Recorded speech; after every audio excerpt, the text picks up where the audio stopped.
नमस्कार। सत्यहिंदी.com के मेरे इस साप्ताहिक प्रोग्राम पूरा सच में आपका स्वागत है। संसद चल रही है। संसद होती क्यों है? इसका मकसद क्या होता है? जब विपक्ष संसद के कार्यों में भाग न ले, बहिष्कार करे, तब कहा जाता है कि देखिए साहब, संसद तो चर्चा की जगह है, यहाँ से चर्चा नहीं करते ये लोग। और जब संसद में चर्चा की जाए तो नोटिस इशू हो जाए। राहुल गांधी को नोटिस दी गई है कि उन्होंने जो आरोप लगाए हैं वो व्यक्तिगत हैं, वो पार्लियामेंट्री मर्यादाओं के खिलाफ है। प्रिविलेज उसमें आते हैं, प्रिविलेज के पैरामीटर्स में आते हैं। अब आपको पहले एक किस्सा सुनाते हैं। 18वीं और 19वीं सदी में पिंडारीज का जमाना हुआ करता था। लोग तीर्थ यात्रा के लिए निकलते थे। रास्ते में तीर्थयात्री बन के डकैत उनको कुछ खास जगहों पे जहां सुनसान होता था वहां पे लूट लिया करते थे। इसको देख के अंग्रेज शासक तमाम जो थे वो चौंके, और खास करके जो उस समय डिस्ट्रिक्ट मजिस्ट्रेट्स होते थे अंग्रेज, उन सब ने इसको देखा और एक बड़ा खतरा माना। और तब इसके बाद एक अभियान शुरू हुआ। एक पिंडारी का किस्सा आपका बड़ा मशहूर है, जो यूपी बिहार के बॉर्डर पे एक जिला है। वहां पे ये माना जाता था कि ये होता है कि तीर्थयात्री जब आते थे तो उस गांव के पास जो ये ठग होते थे, ये डकैत जो होते थे, ये उन्हें रोक लेते थे और कहते थे कि तुम तीर्थ यात्रा में जा सकते हो तभी जब हमारे साथ शास्त्रार्थ करो और शास्त्रार्थ में जीत जाओ। अब उसके पास कोई विकल्प नहीं होता था तो वो यात्री शास्त्रार्थ के लिए जबरिया बैठा दिया जाता था, और शर्त ये रहती थी कि अगर शास्त्रार्थ में तुम जीत गए तो इस गांव का जितना भी धन है वो तुम्हारा हो जाएगा, और अगर हार गए तो तुम्हारे पास जो धन है वो जब्त हो जाएगा। और शास्त्रार्थ शुरू होता था, गांव वाले होते थे, पूरी भीड़ लग जाती थी। और शास्त्रार्थ में गांव वालों के पक्ष से एक ज्ञानी खड़ा होता था, जो दरअसल डकैत होता था, ठग होता था। और वो कहता था, अच्छा बताओ, खाखा खौआ। अब ये तीर्थयात्री के समझ में नहीं आता था कि इसका जवाब क्या है, इसका शास्त्रीय जवाब क्या है, अध्यात्म में और भारतीय दर्शन में इसका क्या स्थान होता है। तो वो खाखा खौआ का जवाब नहीं दे पाता था। नतीजा ये हुआ कि तमाम यात्री सैकड़ों की तादाद में वहां आते थे, और इस शास्त्रार्थ में वो हार जाते थे और उसकी पूरी रकम ये ले लेते थे गांव वाले, और वो बेचारे मुंह बना के चले जाते थे। एक किसी बहुत ही होशियार राजा को ये पता लगा, तो उसने अपने कुछ लोगों को तीर्थयात्री के वेश में भेजा। और जब तीर्थयात्री वहां पहुंचे तो वही स्टेज लगा, और वहां पे गांव वाले जो ठग था उसने यही कहा, खाखा खौगा। इतना उसका कहना था कि जो तीर्थयात्री था उसकी तरफ से बाकी लोग थे तैयार, और उसका जवाब था, दो जूता उसने उठाया अपना और उससे पीटना शुरू किया जिसने खाखा खौगा कहा था। उसको कहा कि खाखा खौगा शुरू में कैसे हो सकता है, पहले जूते जुता हुआ होगा, फिर पिसे पिसे फिर कटे कटा हुआ होगा, बुए बोआ हुआ होगा, कटे कटा हुआ होगा, उसके बाद पिसे पिसा हुआ होगा, तब जाके खाखा खौगा होगा। पहले कैसे हो सकता है? और तब कोई गांव वालों के पास वो नहीं था, और वो सारा धन गांव वालों का उनके सेना ने जब्त कर लिया, और उसको तमाम जो यात्री थे उनको उनकी सुविधा में लगा दिया। भारत की संसद में कुछ ऐसा ही हो रहा है। राहुल गांधी से पूछा जा रहा है कि आपने जो अडानी और मोदी को लेके जो आरोप लगाए हैं उसका प्रूफ दीजिए। प्रूफ नहीं, साक्ष्य दिया जाता है। प्रूफ तो अदालत एप्रिसिएशन करती है साक्ष्य का, तो वो प्रूफ बनता है। प्रूफ कोई ऐसा नहीं होता, कोई भी प्रूफ नहीं होता। आप ना माने तो कुछ भी प्रूफ नहीं है। तो proper appreciation of evidence is proof, और ये कोर्ट तय करती है कि कौन सा साक्ष्य प्रूफ की स्थिति में आता है। राहुल गांधी कोई पुलिस नहीं है।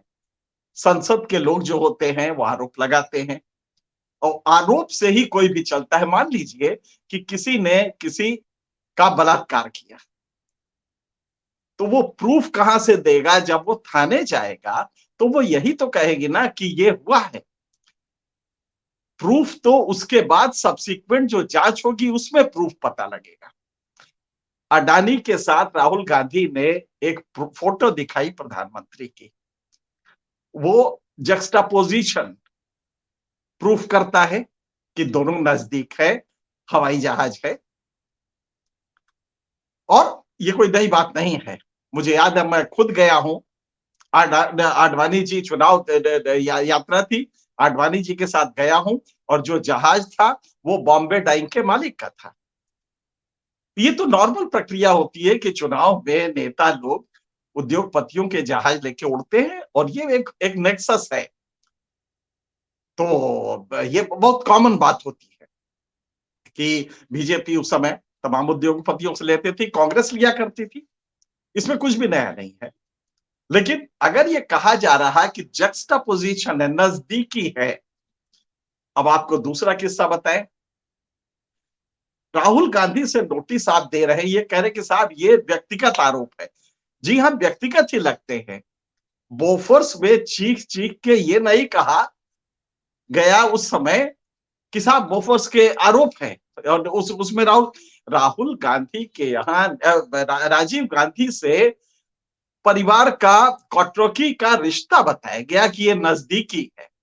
और यही पूरे अपराध न्याय शास्त्र का बेसिक है कि उसमें मेंसरिया ढूंढा जाता है, और उसमें यह पता किया जाता है कि इशारों में कैसे ये हुआ होगा। ये सिंपल सी चीज है। तो दिखाया जा रहा है कि नेक्सस है। दोनों, एक फोटो है जिसमें दोनों बैठे हुए हैं, यही तो दिखा सकते हैं राहुल गांधी। इसके अलावा वो क्या अच्छा आप दूसरा बताइए। बहुत अगस्त 2020 में, जरा गौर कीजिएगा, उसके एक साल पहले जीवी के कंपनी जो है, जो मुंबई का एयरपोर्ट जिसके पास है, उस मुंबई के एयरपोर्ट के लिए जीवीके को सौंपा गया था मेंटेनेंस करने। अडानी की उस पर दृष्टि थी। अडानी के भाई शायद मिलने भी गए, और मिलके वो चाहते थे कि इसको दे दे। मुंबई एयरपोर्ट 2019 में जीवीके ने अपने सारे शेयर होल्डर्स के साथ ये लिख के दिया कि कोई भी शेयर अडानी को नहीं बेचे जाएंगे। इतना वेमेंट, इतना जबरदस्त अपोजिशन था। एक साल बाद कोरोना होता है, उस कोरोना के संकट में ईडी को ब्रह्म ज्ञान आता है, और ईडी जुलाई 28 को छापा मारता है जीवी के कंपनी में। और जब वो कंपनी में छापा मारता है तो उसके एक महीने बाद मालिकान लिख के दे देते हैं कि साहब सारे शेयर हम देने को तैयार है अडानी को, और अडानी इस तरह से उस पर कब्जा कर लेते हैं। अडानी ईडी जाती है। अब इसका प्रूफ आप कहां से लाएंगे कि ईडी को किसने भेजा? ईडी कैसे गई एक कंपनी पे छापा मारने, और छापा मार के एक महीने बाद ये चीज होती है? तो ये इसमें मेंसरिया साफ साफ दिखाई दे रहा है। ईडी ने क्या किया? क्यों उस कोरोना के काल में ईडी के पास और कोई काम नहीं था?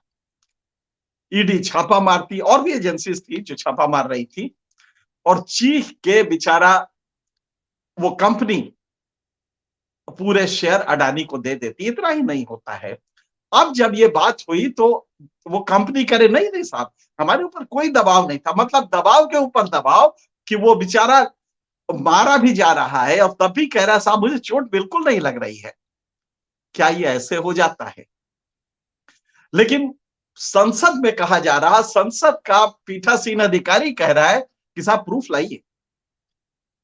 एक सांसद नोटिस दे रहा है, और नोटिस देने के बाद इतना लोकसभा का सेक्रेटेरिएट सतर्क वो होता है, अलर्ट होता है, फौरन राहुल गांधी को नोटिस दी कि 3 दिनों में जवाब दीजिए। ये मजाक बना दिया है संसद का आपने। फिर संसद क्यों रखे हैं? आप क्या इतना टॉलरेट? और इसमें उल्टा देखिए, मोदी जी जब भाषण देते हैं तो कहते हैं प्रजातंत्र में आलोचना इसका आभूषण है। जितना ही आलोचना उतना ही निखर के आता है प्रजातंत्र, और उस व्यक्ति में संशोधन होता है। कितना बड़ा पैराडॉक्स है। एक तरफ लोकसभा राहुल गांधी को एक नेक्सस स्टैब्लिश करने के लिए नाराज हो गई है और उससे कह रही है कि प्रूफ दीजिए। प्रूफ कोर्ट में होता है और संसद कोर्ट नहीं है। तब तो संसद में कोई चर्चा ही नहीं होगी। इस चर्चा का क्या मतलब होगा जिसमें आप हर चर्चा में सरकार के कामकाज, जरा सोचिए। कल से अगर 2G स्पेक्ट्रम का ही ले हम, तो क्या नेक्सस स्टेब्लिश हो गया था कि गवर्नमेंट ने कैसे कैसे स्पेक्ट्रम बेचा? वो तो जब जेपीसी बैठी, वो तो जब इन्वेस्टिगेशन चला, तब पता लगा कि किस तरह से इसमें कौन कौन लोग इन्वॉल्व हैं। लेकिन आप विपक्ष से कह रहे हैं कि आप प्रूफ दीजिए। अब आपको एक छोटा सा और बताते हैं। मेरे पास हिटलर की किताब मैन कैम्फ है। मैन कैम्फ के पेज नंबर 243 से शुरू होता है। हिटलर ने बड़ी अच्छी बात कही है। समाज में 3 तरह के लोग होते हैं। एक, जो मीडिया में जो कुछ जा रहा है उसको यथावत ब्रह्म वाक्य मान के यथावत ग्रहण कर लेते हैं। बहुत बड़ा वर्ग ऐसा होता है जो सोचता नहीं है, जैसे ही वो मीडिया में आया उसको यथावत ग्रहण कर लिया। एक उससे छोटा वर्ग होता है जो कुछ भी ग्रहण नहीं करता, कुछ भी रिसीव नहीं करता, वो हर चीज को खारिज कर देता है। और एक तीसरा वर्ग होता है जो सबसे छोटा होता है, वो रेशनली जो भी आप परोसते हैं, जो भी आपका नेता कहता है, उसको रेशनली देखता है और उसको सोचता है कि इसमें गड़बड़ क्या है, सही क्या है, और वो इंटेलेक्चुअली उसको देखता है, अपने पीछे के ज्ञान के साथ उसको मिलाता है और तब उस पर विश्वास या अविश्वास करता है। हिटलर का कहना था कि हमें ये जो पहला वाला वर्ग है, जो व्यापक है, जो कुछ नहीं सोचता, हमें उसको पकड़ना है। हमारे वर्तमान सत्ता ने उसको पकड़ रखा है। जब वो मंच से कहते हैं कि साहब विपक्ष प्रजातंत्र में आलोचना आभूषण होता है, उसका आलोचना से कभी नहीं घबराना चाहिए, और इधर राहुल गांधी को नोटिस चली जाती है, तो आप समझ सकते हैं कि वो हिटलर कितना सही कह रहा था। एक नीचे के वर्ग को कुछ नहीं चाहिए, एक खास मीडिया है, बड़ा वर्ग वो भी हो गया है, वो इसको परोस देगा कि साहब राहुल गांधी ने कोई डॉक्यूमेंट नहीं दिए, और उसको मान लिया जाएगा। और इतना मान लिया जाएगा कि मुझे याद है कि मेरे एक परिचित अभी आए तो बोले कि साहब मोदी की जो जो बुराई कर रहा है वो आजकल उसके बहुत बुरी हालत हो रही है, कई तो दुनिया से उठ गए हैं, जैसे विदेश का फलाना, उसकी सरकार गिर गई। हम जब मोदी में खुदा देखने लगेंगे तो यही दिक्कत आएगी। एक बड़ा वर्ग है जो हकीकत से दूर है, रेशनली नहीं सोचता है, लिहाजा उसको जब संसद में राहुल गांधी को नोटिस मिलती है तो इस पे पूरे के पूरे जो प्रजातंत्र को समझने वाले उनको उद्वेलित हो जाना चाहिए कि नोटिस आप कैसे दे सकते हैं राहुल गांधी को। राहुल गांधी ने कुछ आरोप लगाए हैं, पहले तो उसकी जांच करें। स्टेक बहुत बड़ा है, और ये जानते हैं आप कि करप्शन 2 तरह के होते हैं, पे of system and shake down system. नीचे के वर्ग में शेक डाउन सिस्टम का करप्शन चलता है, जैसे दरोगा धमकी देके पद का गिरफ्तार करने का, जो ईडी ने किया जीवी के कंपनी के साथ, वो शेक डाउन सिस्टम का करप्शन था, धमकी देके उससे कुछ करवाना। जो ऊपर का वर्ग होता है वो शेक डाउन सिस्टम में नहीं जाता। वो जो करप्शन करता है वो पे ऑफ सिस्टम का करप्शन होता है। इसमें दोनों एक रजामंदी पे होते हैं, और रजामंदी पे होते हैं कि चुनाव आएगा तो सब कुछ हमारा, खजाना तुम्हारा, और जब जीत जाओगे तो उसके बाद एयरपोर्ट हमारे। ये एक एक एक पे ऑफ सिस्टम का वो होता है, करप्शन होता है। इसके प्रूफ नहीं मिलते क्योंकि विक्टिम एवरेज समाज होता है। जो एयरपोर्ट यूजर है वो होता है, जो सामान्य आदमी है वो होता है।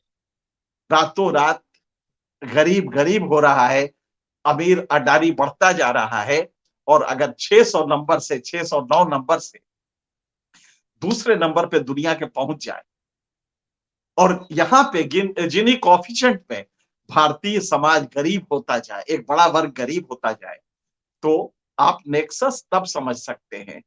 नेक्सस राहुल गांधी नहीं दे सकते। राहुल गांधी कहां से लाएंगे नेक्सस? नेक्सस होता ही नहीं इसका। इसका टेंजिबल नेक्सस नहीं होता। इसका नेक्सस होता है कि आप और उनके संबंध है, क्योंकि जब चुनाव आता है आपने कर रखा है कि आप बॉन्ड्स दिलवाते हैं। बॉन्ड्स दिलवाते हैं जिसके बारे में किसी को नहीं पता चलेगा। बॉन्ड्स पब्लिक नहीं होंगे, और सिर्फ सरकार को पता होगा कि कांग्रेस को कितने इंडस्ट्रियलिस्ट ने दिया है पैसा, तो आप उस पर एडी का छापा डलवा देंगे। जो आपको दे रहा है उसका पता किसी को नहीं लगेगा। ये है एक्चुअली करप्शन, कि आप इलेक्टोरल बॉन्ड्स देते हैं, उसमें पता नहीं कितना जमा होता है, पीछे से कितना आता है, गाड़ियां कितनी यूज होती हैं। इसका प्रूफ कोई कहां से लाएगा? अपोजिशन कहां से ला सकता है? और फिर जब पे ऑफ सिस्टम के करप्शन में यह इनटेंजिबल होता है, खाली इशारों में काम होता है। ईडी को पता है कि हमारे आका क्या चाहते हैं, लिहाजा वो छापा मार देगा।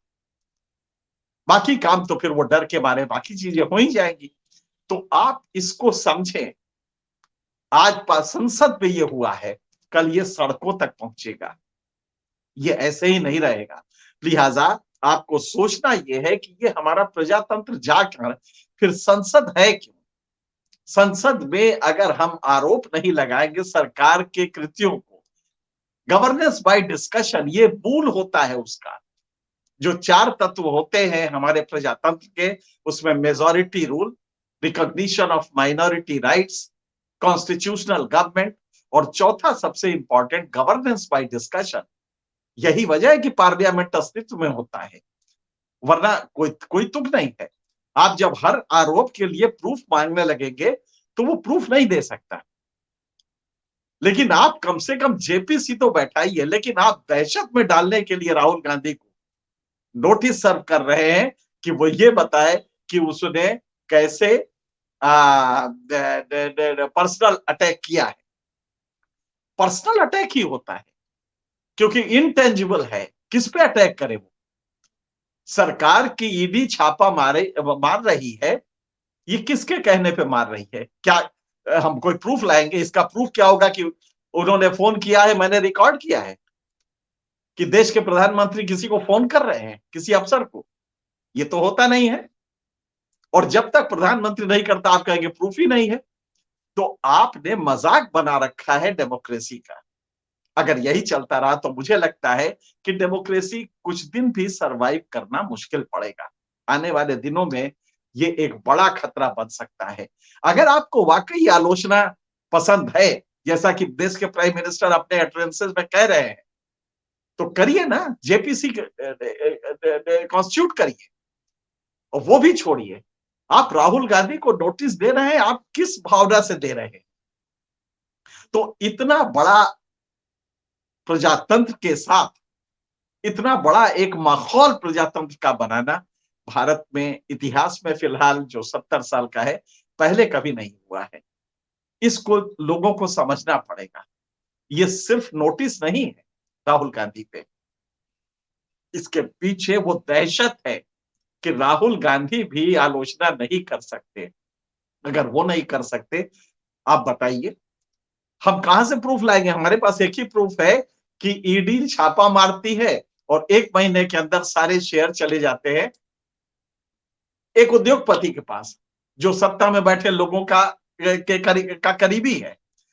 कुर्बत का प्रूफ कहां से लाएंगे? हमारा इश्क का आप प्रूफ मांगे कि भाई आपको किसी से इश्क, आप इसका प्रूफ दीजिए। आप किसी के करीबी हैं, इसका प्रूफ दीजिए। हम कौन सा प्रूफ ला सकते हैं? हमने कहा कि साहब रोज सवेरे हम उनके यहाँ नाश्ता करने जाते हैं। बोले ये कौन सा प्रूफ हुआ? आप कौन सा प्रूफ हम आपको दे देंगे? अगर हम कह रहे हैं कि ये चार्टर्ड प्लेन है, अगर हम कह रहे हैं कि दोनों एक साथ बैठे हैं, क्या इतने से काम नहीं चलेगा? अच्छा इसको भी छोड़िए, गुजरात है, क्या इतना ही प्रूफ काफी नहीं है? और राहुल गांधी ने तो बहुत ही स्पष्ट, बहुत ही विस्तार से चीजों को बताया था। इतने पे तो अगर आप सच्चाई से करना चाहते हैं तो आप बहुत कुछ कर सकते थे अपने को पाक साफ साबित करने के लिए, लेकिन आपकी मुराद वो है ही नहीं है। आप तो वो दहशत पैदा करना चाहते हैं जिससे कल संसद में कोई बोलने के लिए भी खड़ा नहीं। अगर हिटलर की बात हम मान लें कि टारगेट सत्ता में बैठे लोगों का बहुमत चुकी होती है, बहुमत से शासन होता है, लिहाजा जो नीचे का वर्ग है, जो आसानी से ग्यूलेबल है, जो विश्वास कर लेता है, हमें उसको टारगेट करना है। आप उसको टारगेट कर रहे हैं। आपने बताया कि भाइयों बहनों, मुझे याद है मेरे गांव में जब झगड़ा होता था, कुछ बेपढ़े लिखा वर्ग जो होता था, उनके घर में इसी तरह के झगड़े होते थे, तो पड़ोसी के साथ तो औरतें इसी तरह से करती थी कि अगर नेहरू इतने ही बड़े महान हैं, तो आपने उनका सरनेम क्यों नहीं रखा? अब बताइए कौन सी लॉजिक है? किस तरह का ये, उस तरह की मानसिकता को आप सोचे कि नेहरू इतने ही बड़े आदमी थे। नेहरू के बड़े आदमी होने का राहुल गांधी के गांधी रखने से कैसे वो है? और फिर वो नाना है। आपको क्या इतना नहीं मालूम है, आरोप लगाते समय क्या आप सोचते भी नहीं है कि नाना का टाइटल नहीं रखा जाता? फिरोज गांधी उनके परिवार में इंदिरा गांधी के पति थे, लिहाजा वहां से वो सिलसिला चल रहा है। तो वो नेहरू का कैसे रख लेंगे टाइटल? ये तो उनकी मनसाहत है, उन्होंने नेहरू नहीं रखा, अपने नाना का, अपने दादा का टाइटल रखा। तो इसको भी आप लॉजिक देंगे तो आप समझ सकते हैं कि कुतर्क करिए, कुतर्क से खाखा खौगा करिए और खाखा खौगा से पूरी संपत्ति हड़प लीजिए। ये जो लॉजिक पंडारिस के जमाने में चलता था, आज हम वो लॉजिक दे रहे हैं। आज के लिए इतना ही, अगले हफ्ते किसी और मुद्दे पे मिलेंगे, तब तक के लिए सत्य हिंदी का ऐप डाउनलोड करें गूगल प्ले स्टोर पर।